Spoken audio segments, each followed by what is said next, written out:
ассалому алайкум дӯстони азиз, шумо дар канали Рохнамо ҳастед. Бо шумо ҳастам ман Мубориз Аҳадов. бо хоҳиши муҳоҷирон ки ба оператори мо Умедҷон занг зада хоҳиш мекарданд ки дар бораи телефонҳои арзон як абзор кунем, яъне телефонҳои арзонро ба онҳо пешниҳод кунем. аз сабаби он ки ҳоло мактаб сар шуд, донишгоҳҳо сар шуд, онҳо мехоҳанд ки барои студентҳо, талабаҳои мактаб телефонҳои арзонтар харида равон кунанд. чунки мисли пештара корҳояшон хуб нест, онҳо наметавонанд ки телефонҳои қиматро харида равон кунанд. аз ҳамин ҳисоб оператори мо Умедҷон занг зада хоҳиш кард ки дар бораи телефонҳои арзон ба онҳо абзор кунем. дӯстони гиромӣ, ҳоло мефаҳмонам ки телефонҳо барои чӣ қимату арзон ҳастанд. ҳоло ба шумо мефаҳмонам. масалан телефонҳои қимат танҳо хушрӯ сиёмка мекунанд ва барои игра через интернет бозӣ кардан хуб аст. дар бораи связаш бошад, интернет даромадан, зарядро доштан, телефонҳои арзон аз қимат ягон фарқият надорад. чунки ҳамин имою ютубу ҳам интернет дорояш ҳамаш як хел аст. имрӯз ман якчанд телефонҳои арзони беҳтаринро интихоб кардам ки ба шумо дар бораш маълумот медиҳам ва метавонед озод ин телефонҳоро харида ба талабаҳо, студентҳо, занҳо, падару модаратон равон кунед. чихеле ки аксарiyat аллакай медонанд, мо телефонҳоро ба Тоҷикистон равон мекунем, то шаҳри Душанбе ва Хуҷанд. бисёриҳо аз ин ҷо танҳо пули телефонро медиҳанд, мо бе пул ба Тоҷикистон равон мекунем. хоб биёед мегузарем ба абзор кардани телефонҳо. дар ин ҷо ман се моделро овардам. чорум модел бояд Samsung A11 мешуд ки ҳоло дар ин ҷо нест. мо бори нав заказ кардем, пагоҳ мебояд. як партия оварда будем, тамом шуд. ин Samsung A11 буд. ҳоло дар бораш камтарак маълумот медиҳам. аз пагоҳ бошад насиб мебояд партияи нав, баъдан метавонед ба Тоҷикистон равон кунед. Samsung A11 экранаш 6,4 дюйма ва 8-ядерни Qualcomm Snapdragon 450 процессораш. памяти ин телефон 32 гигабайт, оперативни памят бошад 2 гигабайт, андроидаш бошад 10. ин телефон отпечатки палец дорад, батареяш 4000 мАч аст ки дар ин нарх и хело хуб аст. камераи асосии ин телефон 13 мегапиксел, фронтални камера бошад 8 мегапиксел. ин телефон як плюси калони дигар дорад ки дар ин телефон функсияи NFC дида мешавад. хуб, нархи телефонро бошад метавонед аз сайти alabum.com бинед. мо барои чи нархҳои телефонро дар ин ҷо намегӯем, чунки нархҳои телефонро мо бо доллар мехарем. аз ҳамин ҳисоб нархҳо пасту баланд мешаванд. асосан паст мешаванду, лекин баъзан ҳолатҳо шуданашам мумкин аст. аз ҳамин ҳисоб метавонед нархҳои телефонро тариқи сайти alabum.com бинед. хуб дӯстони азиз, биёед телефони Redmi 9A-ро мекушем. дӯстони азиз, дар ин ҷо мехостам ки як чизро ба шумо гуфта гузарам. шумо фикр накунед ки ман мисли як худпараст, яъне танҳо шуморо мегӯям ки танҳо аз ман телефон харед. ин хел нест. шумо танҳо мақсади ман ин ки ҳамин дар бораи ҳамин телефонҳо маълумот гиред, яъне баъдан метавонед аз куҷое ки хоҳед харед. бисёр бачаҳои тоҷикои худмон ҳастанд ки аз онҳо харед, ки онҳо ҳам соҳиби як бурда нон шаванд. мақсад танҳо дар бораи ҳамин телефонҳо маълумот гирифтани шумо асту халос. хуб, мекушем. ин телефон се ранг доштааст. ранги кабуд, ранги сабз, яъне тёмно-зелёни ва ранги сиёҳ гӯем, яъне дар ин ҷо сери нависта шудааст, яъне грей, лекин дар асл сиёҳ метобад. ҳамин се рангаш будааст. хуб дӯстони азиз, ин Redmi 9A ҳаст ки партияи ҳамин Redmi 9-ҳои Redmi он қадар бисёр аст. Redmi 9, Redmi 9A, Redmi Note 9, Note 9S, Note 9 Pro. ҳангоми харидан путат накунед. ин Redmi 9A монандӣ дорад ба Redmi 8A ки инҳо батареяшон 5000 мАч месанд, вале нархҳояшон бошанд арзонтар ва беҳтарин телефонанд. хуб, мекушем. телефонро мебинем. экранаш 6.53 дюйм, батареяш бошад 5000 мАч будааст.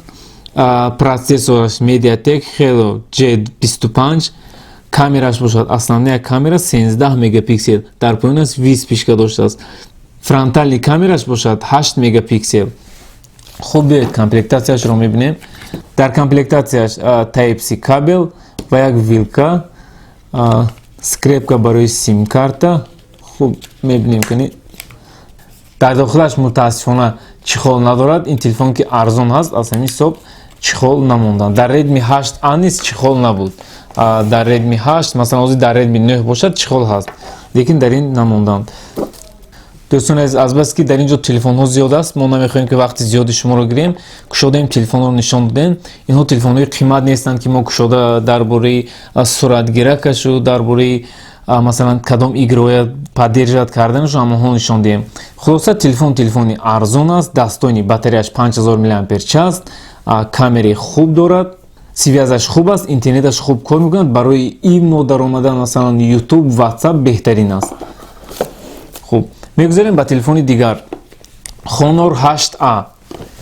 میانی تلفن‌های خونورهای ارزانی که ما تا حال میفروختیم، این تلفن بهترین است که تا حال ما رو یگان بار پدودید نکرده است. خب میکشویم دربارش با شما معلومات میتیم، میبینیم که چی فونکسیون داشته است.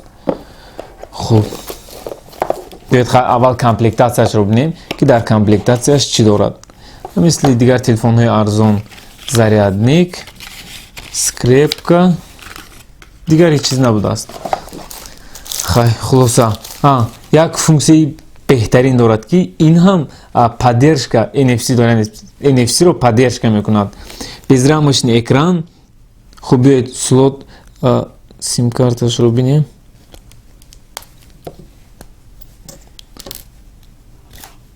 خب مثل دیگر تلفن ها، یعنی دو سیم کارت، دو میکرو سیم کارت و یک کارت پامید موندن ممکن است که این در این تلفن ارزان البته چیزی خوب است، یک پلوسی کلان است.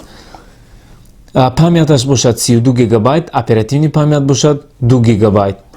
خوب قفلش رو میبینیم. کامری اساسی 13 مگاپیکسل، مثل ردمی A. این هم باشد فرانتالی کامera 8 مگاپیکسل. باتریش باشد 3020 میلی آمپر است. اندرویدش باشد 9. اکران تلفن باشد خیلی بزرگ است، 6.8 دیوم. یک پلوسی دیگرش در اون که отпечатки پالец دارد، بیشتری заряд поддерживать میکرده است.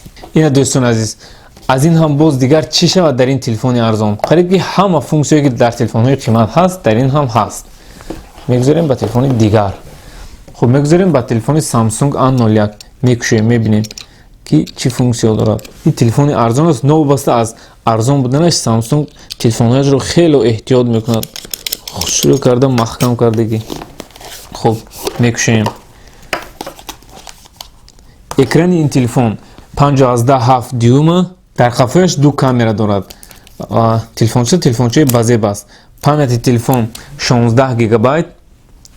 پلوسی دیگر است در اون که بیشتری заряд поддерживать میکند، لیکن отпечатки پالец ندارد، ولی با روی یعنی با لیتسو کشاده میشود. دو سیم کارت و отдельно جای برای فلش کارتمانی هم دارد.